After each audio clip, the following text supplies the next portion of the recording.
سلام دوستان، احسان هستم از گرگان.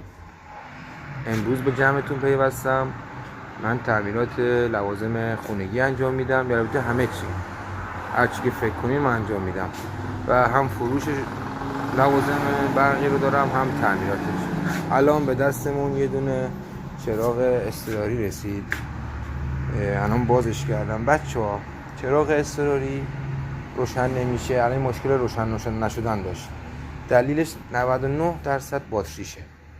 این باتری ها به دلیل اینکه شارژ نمیشه، چون مثلا یه مدت آدم استفادهش نمیکنه یا اینا، باتری خراب میشه. این باتری ها اسیدی نیست، این باتری ها خیلی باتری های بدی هستن. نمیدونم چرا از این باتری ها برای چرا قوا استفاده میکنن. من میگیرم تبدیلشون میکنم به این باتری ها. این باتری ها خیلی بهتره، هم عمرشون بیشتره، هم خیلی بهتر کار میکنن. اینا رو باتری اسیدی میگن اسمشون، ولی اسید نمیخورن، با توش ژله داره.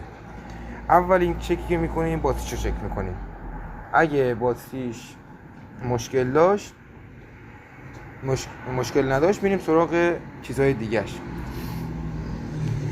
الان من بازش که کردم، اینجا یه دونه از مقاومتاش سوخته بود.